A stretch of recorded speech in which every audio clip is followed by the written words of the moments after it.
Hello students, welcome back. मैं आज आपका क्लास 5th की विषय हिंदी 2 का पार्ट नंबर 3 शब्द विचार समझा रही हूँ। इसे आप ध्यान से समझिएगा।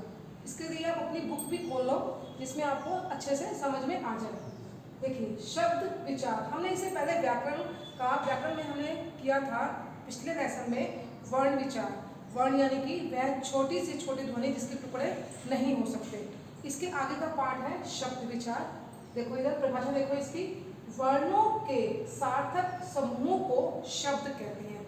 वो वर्ण जो हमने पिछले पार्ट में पढ़ा था, उन्हीं वर्णों के सार्थक यानी कि अर्थ के साथ, सार्थक होता है अर्थ के साथ, जिनका समूह बन जाए और उसको हम क्या कहते हैं, शब्द। जैसे देखो यहाँ पे ये वर्ण दिए हुए हैं, भ, अ, व, अ, न, अ, इनको मिलाकर क्या बन गया, शब्द। ये सारे वर्ण हैं और उनको मिलाकर क्या बनता है, शब्द जिसका अर्थ निकलता हो।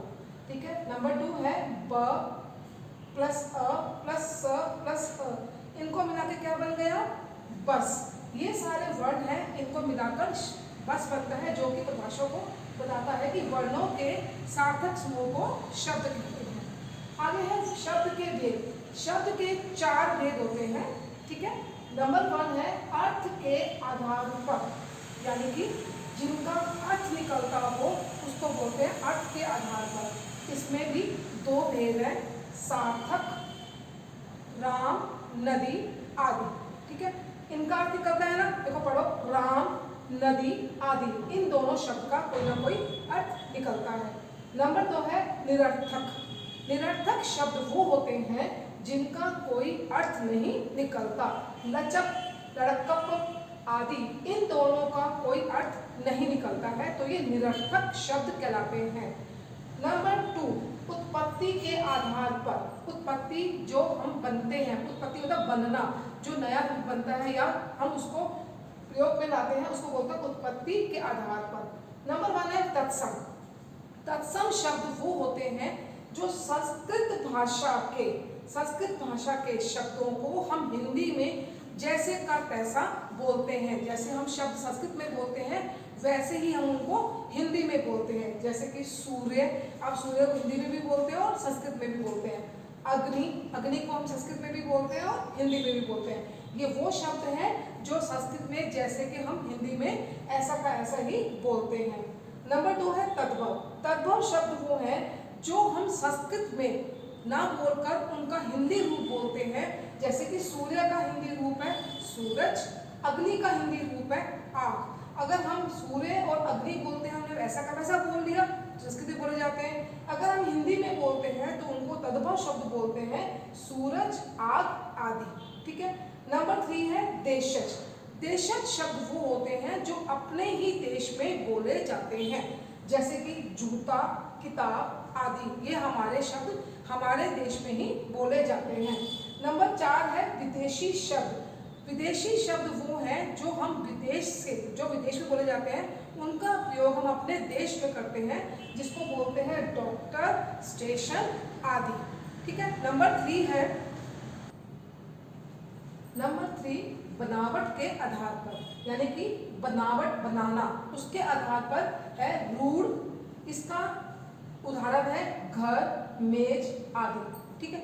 रूढ़ जिसके अगर हम इनको तोड़ते हैं शब्दों को तो इनका कोई अर्थ नहीं निकलता।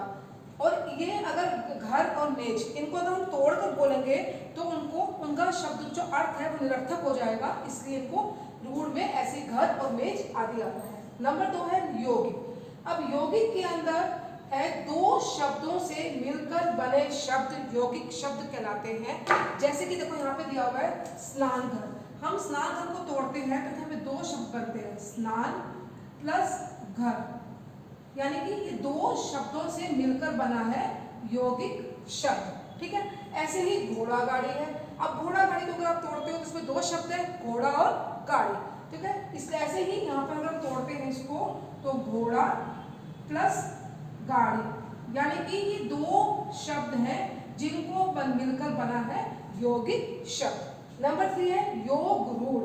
योग रूढ़ शब्द का अर्थ है वे शब्द यौगिक होते हैं जो एक विशेष अर्थ में बोले जाते हैं। जैसे कि शिव को हम बोलते हैं, भगवान शिव को हम नीलकंठ बोलते हैं, और कमल का फूल को हम जलज बोलते हैं, यानी कि जल में खिलने वाला फूल। ये होता है योग रूढ़, जिनको हम एक शब्द में ही बोल सकते हैं।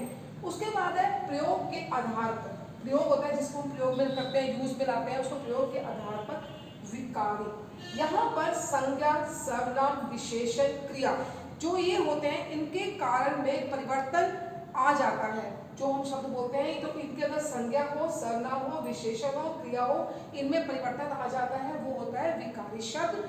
नंबर 2 है अविकारी शब्द। इसके अंदर वाक्य के अंदर क्रिया विशेषण हो, संबंध बोधक हो, समुच्चय बोधक हो और विस्मयादि बोधक हो, इनमें कोई भी परिवर्तन बदलाव नहीं आता है। इन्हें अव्यय भी कहा जाता है।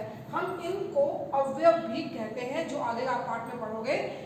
हिंदी शब्द भाषा में क्रिया विशेषण, संबंध बोधक, समुच्चय बोधक, विस्मयादि बोधक, ये 4 प्रकार के अविकारी शब्द हैं। और हिंदी में संज्ञा, सर्वनाम, विशेषण और क्रिया ये विकारी शब्द हैं। ये है आपका पाठ। अब आपको पाठ 3 समझ में आ गया होगा, शब्द विचार। अब इसके पाठ 3 के अभ्यास कार्य आपको कॉपी में करने हैं, जो कि पीडीएफ में दिया जाएगा और उसको कॉपी में आपको करना है। Thank you.